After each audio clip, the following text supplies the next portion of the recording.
नमस्कार, मैं हूं आपके साथ निशु शर्मा और आप देख रहे हैं हिंदी खबर बुलेटिन की शुरुआत करेंगे। बीते दिनों मुख्यमंत्री पुष्कर सिंह धामी ने मदरसा बोर्ड को भंग करके उत्तराखंड अल्पसंख्यक शिक्षा प्राधिकरण का गठन किया, जिसे बीजेपी ने उसका स्वागत किया है। और ऐसे में बीजेपी के प्रवक्ता मथुरा दत्त जोशी ने कहा कि सरकार के फैसले से मुस्लिम बच्चे जो मदरसे में पढ़ते हैं उनको और उनके परिवार को फायदा होगा। मथुरा दत्त जोशी ने मुख्यमंत्री के फैसले को सराहनीय बताते हुए उनका धन्यवाद भी दिया।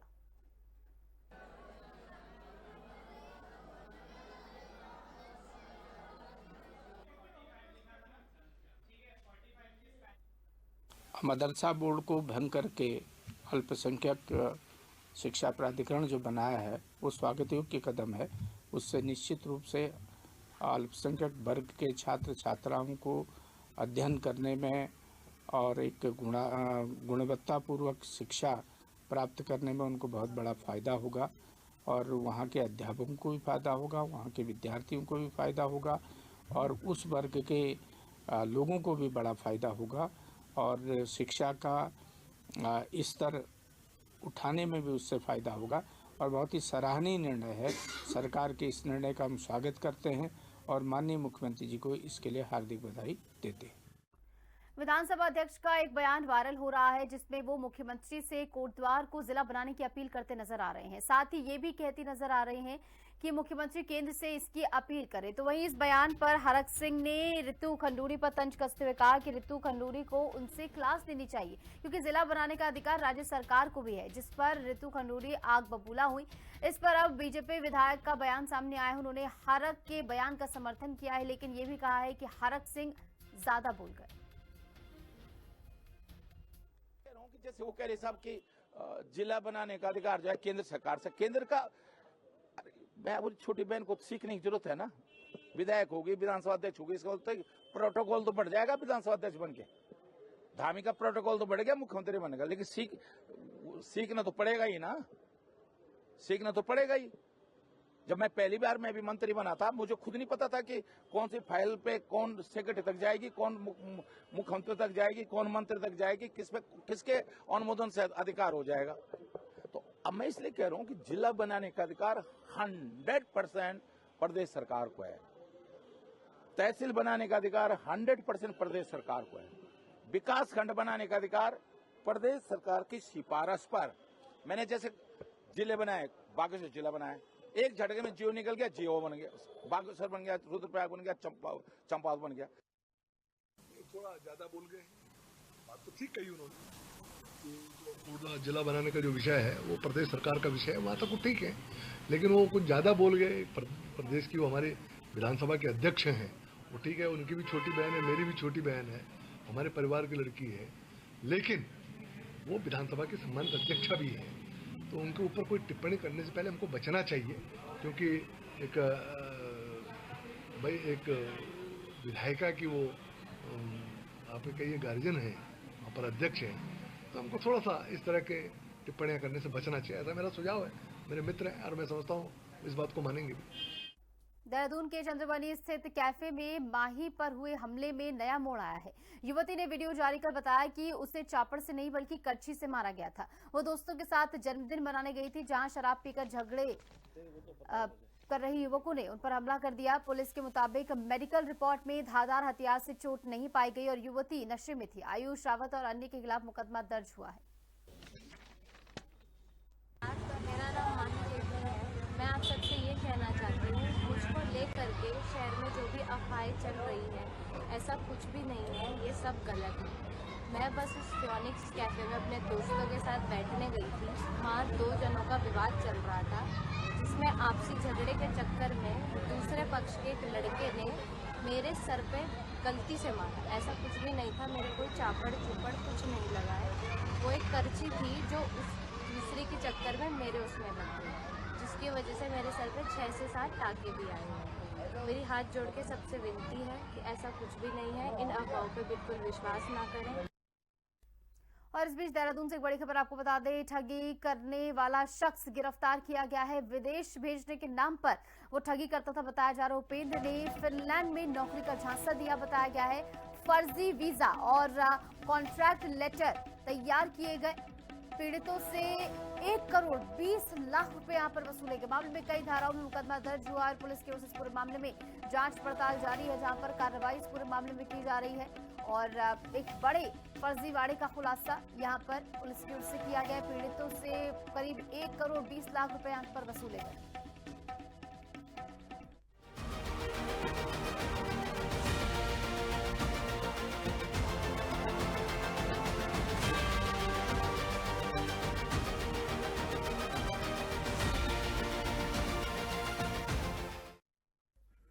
कोटद्वार में बाबा दुकान को लेकर हुए विवाद और मोहम्मद दीपक मामले को लेकर बीजेपी के प्रदेश अध्यक्ष और राज्यसभा सांसद महेंद्र भट्ट के राज्यसभा में दिए वक्तव्य पर सियासत अब गर्मा गई है। महेंद्र भट्ट ने कहा कि मोहम्मद दीपक तो कांग्रेस कार्यकर्ता है और उसी ने वहां माहौल खराब किया। वहीं महेंद्र भट्ट के राज्यसभा में दिए गए बयान को कांग्रेस ने दुर्भाग्यपूर्ण बताया है। देखिए हमारी खास रिपोर्ट।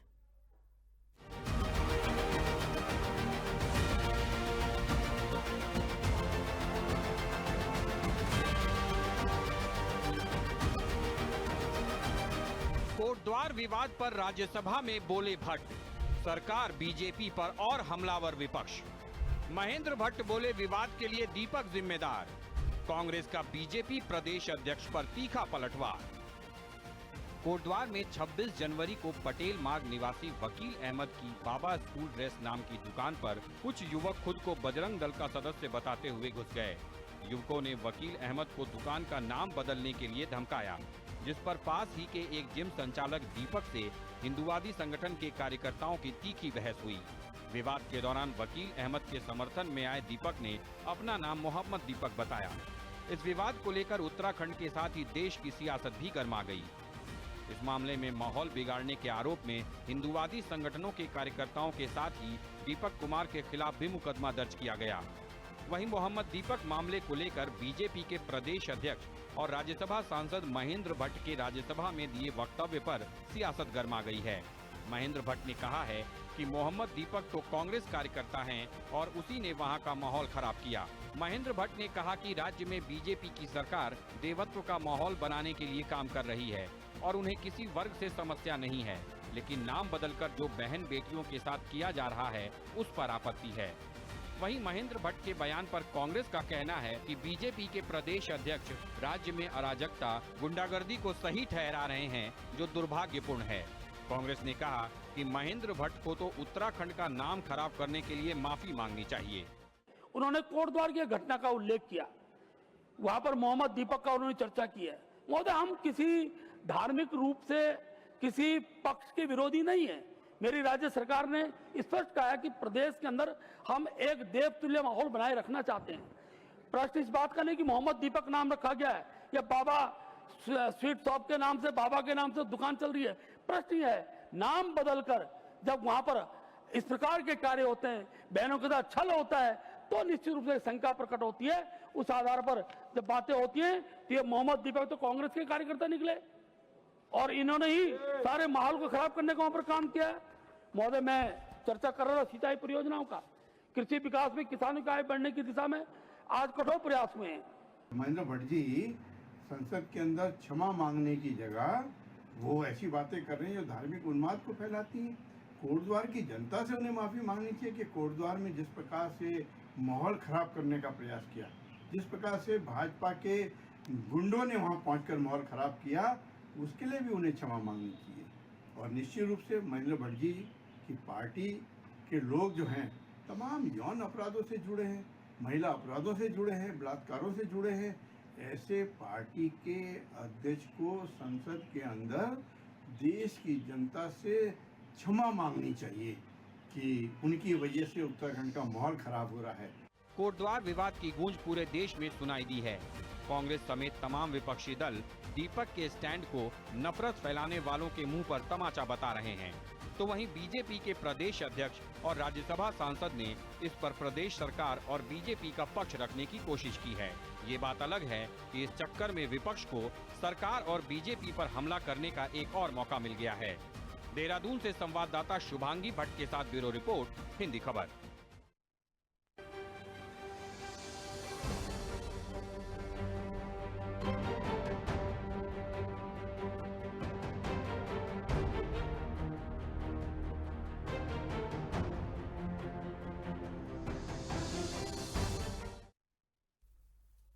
उत्तराखंड में धामी सरकार की सुशासन और शहरी सुधारों को केंद्र सरकार की बड़ी सराहना मिली है। केंद्र ने special assistance to states for capital investment 2025-26 योजना के तहत राज्य को 264.5 करोड़ रुपए की प्रोत्साहन राशि दी है।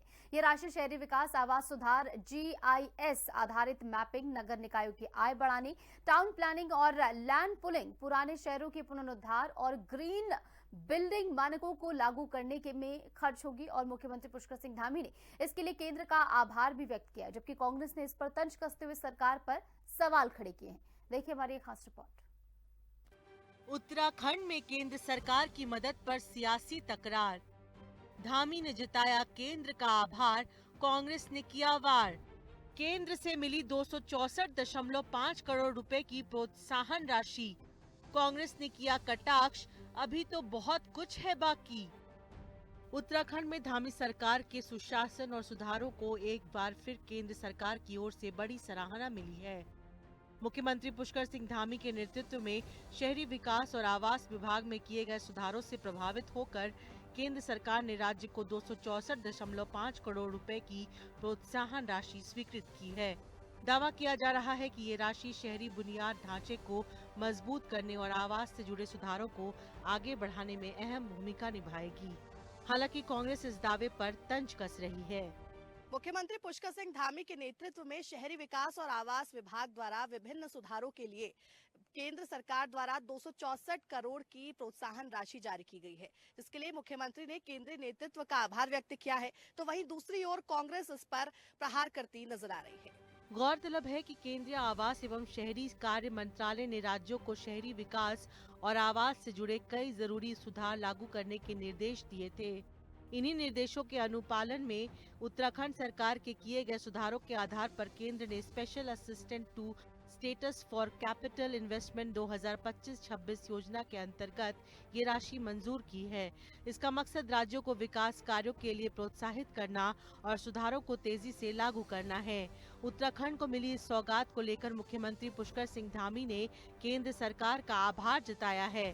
सीएम धामी ने सोशल मीडिया प्लेटफॉर्म X पर लिखा है, शहरी विकास और आवास विभाग के स्तर से लागू किए गए विभिन्न सुधारों के लिए केंद्र सरकार की ओर से प्रदेश को 264.5 करोड़ की प्रोत्साहन राशि प्रदान किए जाने हेतु आदरणीय प्रधानमंत्री श्री नरेंद्र मोदी जी का सहृदय आभार। इस राशि से प्रदेश के शहरी क्षेत्रों में GIS आधारित सीवर, पेयजल एवं ड्रेनेज मैपिंग, सरकारी भूमि व भवनों का पारदर्शी प्रबंधन, नगर निकायों की आय वृद्धि, नियोजित टाउन प्लानिंग व लैंड पूलिंग, पुराने शहरी क्षेत्रों का पुनरुद्धार तथा ग्रीन बिल्डिंग मानकों को प्रभावी रूप से लागू किया जाएगा। उत्तराखंड को मिली सराहना और प्रोत्साहन राशि को लेकर उत्तराखंड बीजेपी भी सरकार की तारीफ कर रही है। देखिए, मैंने कहा ना, उत्तराखंड के अंदर हर दिशा में, हर क्षेत्र में प्रगति की हम लोग आगे बढ़ रहे हैं और मुख्यमंत्री पुष्कर धामी जी ने हर क्षेत्र में विकास को आगे बढ़ाया। इसी कारण हर क्षेत्र में हम लोग प्रथम स्थान पर आ रहे हैं। अनेकों पुरस्कारों से हमारी सरकार सम्मानित भी हो रही है। स्वीकृत किए गए 264.5 करोड़ रुपए में से शहरी विकास विभाग को विभिन्न मदों में प्रोत्साहन दिया गया है। GIS आधारित यूटिलिटी मैपिंग के लिए 3 करोड़ रुपए दिए गए। सरकारी जमीनों और भवनों की मैपिंग के लिए 6.5 करोड़ रुपए, नगर निकायों के लिए 10 करोड़ रुपए की अतिरिक्त राशि मंजूर, टाउन प्लानिंग स्कीम और लैंड पूलिंग स्कीम के लिए 100 करोड़, पुराने शहरी क्षेत्रों के पुनरुद्धार के लिए 140 करोड़ रुपए की राशि, ग्रीन बिल्डिंग मानकों को बिल्डिंग बायलॉज में शामिल करने के लिए 5 करोड़ मिले हैं। इस प्रोत्साहन राशि से मूलभूत सुविधाओं से जुड़े विकास कार्यों को रफ्तार मिलेगी। सीवर, पेयजल और ड्रेनेज सिस्टम में सुधार होगा। इसके अलावा सरकारी जमीनों और भवनों की मैपिंग होगी। नगर निकायों की आर्थिक स्थिति मजबूत की जाएगी और उनकी आय के स्रोत बढ़ाए जाएंगे। इस पूरी प्रोत्साहन राशि में सबसे बड़ा हिस्सा आवास विभाग को मिला है। इससे भविष्य में नियोजित शहरी विकास और बेहतर आवास व्यवस्था को बढ़ावा मिलेगा। केंद्र सरकार ने उत्तराखंड के पुराने शहरी क्षेत्रों के पुनरुद्धार को भी विशेष महत्व दिया है, जिससे पुराने शहरों में बुनियादी सुविधाओं को बेहतर किया जाएगा। इसके साथ ही पर्यावरण संरक्षण को ध्यान में रखते हुए ग्रीन बिल्डिंग मानकों को बिल्डिंग बायलॉज में शामिल किया जाएगा। इन सभी क्षेत्रों में किए गए सुधारों को लेकर केंद्र सरकार ने धामी सरकार की पीठ थपथपाई है। हालांकि कांग्रेस ने इसको लेकर तीखा तंज कसा है। 16वें वित्त आयोग ने तमाम जो सहायता मिलनी है 16वें वित्त आयोग से, उसमें पूरे वर्ष के अंदर हमको लगभग 5000 करोड़ का नुकसान होना है। उसकी भरपाई कैसे होगी, इसकी मांग माननीय प्रधानमंत्री जी से करनी चाहिए। जो हमें ग्रीन बोनस अब तक नहीं मिल पाया, उसकी मांग करनी चाहिए थी। जो हमारे 400 के करीब आपदा प्रभावित गांव हैं, जिनके लिए हमें लगभग 10,000 करोड़ पुनर्वास के लिए उनके चाहिए, उस पर बात करनी चाहिए थी। इस जुबानी जंग के बीच धामी सरकार की तरफ से लगातार ये दावा किया जा रहा है कि उत्तराखंड आज देश में गुड गवर्नेंस के एक मजबूत उदाहरण के रूप में उभर रहा है। आने वाले समय में राज्य शहरी विकास, आवास, पारदर्शिता और योजनाबद्ध विकास के नए मानक स्थापित करेगा। मुख्यमंत्री का साफ तौर पर कहना है कि उत्तराखंड सरकार केंद्र सरकार के दिशा निर्देशों को निष्ठा के साथ अमल में लाने का पूरा प्रयास कर रही है, लेकिन कांग्रेस कभी इसे सराहने का काम नहीं करती। देहरादून से कैमरा पर्सन विजेंद्र रतूड़ी के साथ मैं शुभांगी भट्ट, हिंदी खबर। टनकपुर के शारदा घाट में आयोजित पारंपरिक मां खिचड़ी भोज कार्यक्रम में मुख्यमंत्री पुष्कर सिंह धामी ने शिरकत की। मुख्यमंत्री ने श्रद्धालुओं को खुद प्रसाद वितरित किया और स्थानीय नागरिकों के साथ बैठकर मां खिचड़ी प्रसाद ग्रहण किया। कार्यक्रम के दौरान उन्होंने स्थानीय महिलाओं के साथ कुमाऊं की प्राचीन लोक परंपरा खड़ी होली में भी उत्साहपूर्वक भाग लिया। महिलाओं ने पारंपरिक वेशभूषा में घेरा बनाकर खड़े होकर कुमाऊनी लोकगीत गाए, जिनमें मुख्यमंत्री ने भी स्वर मिलाया। ढोल, दमाऊं और लोक धुनों की मधुर लय पर पूरा वातावरण भक्ति, उल्लास और सांस्कृतिक गौरव से ओतप्रोत हो उठा। उस मौके पर मुख्यमंत्री ने 4 विकास योजनाओं को भी यहां पर उनकी घोषणा की गई है और इसके जरिए बड़ी सौगात यहां पर प्रदेशवासियों को सीएम की ओर से दी गई है।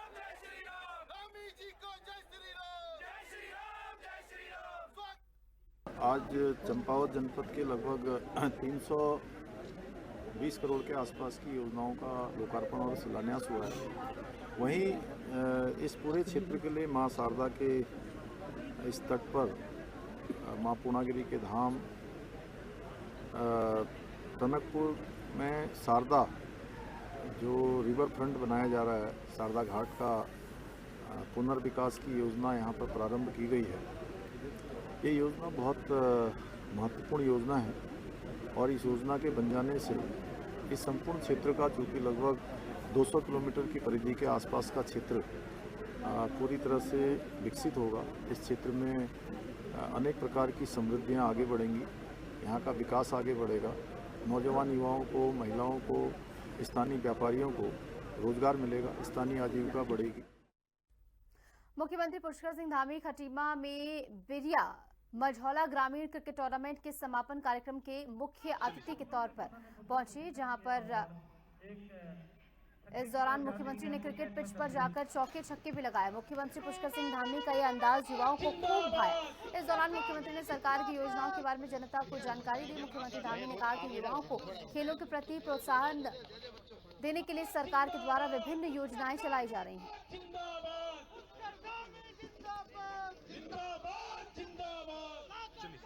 उन्होंने खुद को पोजीशन किया और एक छक्के की तरफ जाते ही गेंद को कैच में तब्दील।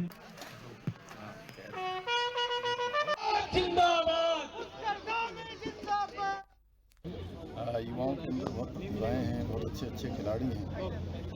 उन सभी को अपनी प्रतिभाओं का प्रदर्शन करने का अवसर मिले, उसके लिए हमने नई खेल नीति भी यहाँ लागू की है और उस नई खेल नीति में सभी प्रावधान इसमें हमारे सामान्य परिवारों के खिलाड़ी भी सभी खेल प्रतियोगिताओं में भाग ले सकें, उनको भी सभी प्रकार की जो आवश्यकताएं हैं उनकी पूर्ति हो सके। खेल रत्न पुरस्कार भी हमने शुरू किया है, आउट ऑफ टर्न भी शुरू किया है। 4% का जो खेल कोटा बंद हो गया था वो भी हमने शुरू किया है। मुख्यमंत्री उदयमान खिलाड़ी प्रोत्साहन योजना भी शुरू करी है। ऋषिकेश के बापू ग्राम में वन भूमि प्रकरण को लेकर चल रहा धरना अब गरमाने लगा है। आज पूर्व मुख्यमंत्री हरीश रावत ने प्रदर्शनकारियों के बीच पहुंचकर उनकी समस्याओं को सुना। बापू ग्राम बचाओ संघर्ष समिति ने अपनी मांगों को लेकर पूर्व सीएम को ज्ञापन सौंपा। इस मौके पर हरीश रावत ने आश्वासन दिया है कि वो इस मुद्दे पर मुख्यमंत्री धामी से बात करेंगे और सरकार को सुप्रीम कोर्ट में सही तथ्य रखने के लिए प्रेरित करेंगे। उन्होंने साफ कहा है कि अगर सरकार ने मजबूती से पक्ष नहीं रखा तो कांग्रेस खुद जनता के हक के लिए कोर्ट में लड़ाई लड़ेगी। खयानत किया जा रहा है, बर्बाद किया जा रहा है, इसलिए उन्होंने संज्ञान लेकर के एक आदेश पारित कर दिया। उस आदेश का क्या असर पड़ेगा, मैं ये तो मान सकता हूं कि डीएफओ नहीं समझेगा उसको, मैं ये मान सकता हूं कि उसको रेंजर साहब नहीं समझेंगे, मैं ये भी समझ सकता हूं कि उसको थानेदार साहब भी नहीं समझेंगे, लेकिन उसका क्या असर पड़ेगा ये मुख्यमंत्री साहब तो समझेंगे ना, मंत्री साहब तो समझेंगे ना, विधायक साहब तो समझेंगे। टिहरी के चंबा में महिलाओं के लिए आयोजित 3 दिवसीय विशेष प्रशिक्षण शिविर का आज समापन हो गया। मुख्य विकास अधिकारी वरुणा अग्रवाल ने प्रशिक्षण ले रही महिलाओं को अनीमिया और कुपोषण से लड़ने के गुर सिखाए। शिविर में गर्भवती महिलाओं के लिए आया लड्डू और आंवला के सेवन पर जोर दिया गया। रानी चौरी वानिका महाविद्यालय की विशेषज्ञ डॉक्टर कीर्ति कुमारी ने महिलाओं को स्वास्थ्य के प्रति जागरूक किया। सीडीओ ने प्रशिक्षण पूरा करने वाली महिलाओं को प्रमाण पत्र सौंपते हुए उन्हें अब ब्लॉक स्तर पर अन्य महिलाओं को जागरूक करने की जिम्मेदारी भी दी है। लोगों ने पोषण पे काम कर रहे हैं, साथ में हम लाइवलीहुड पे भी काम कर रहे हैं। तो हमने इस प्रशिक्षण के माध्यम से 2 तरह के समूह को लिया गया है। एक women empowerment and child development scheme में जो हमारे सुपरवाइजर्स हैं, साथ में जो IPRP NRLM की जो कार्यकर्ता हैं, उनको हमने साथ में एकत्रित किया गया है, जिससे हम टिहरी का ज़्यादा क्षेत्र कवर कर पाएँ। और इसी के साथ हमारे इस खास बुलेटिन में इतना ही। आप देखते रहिए हिंदी खबर। नमस्कार।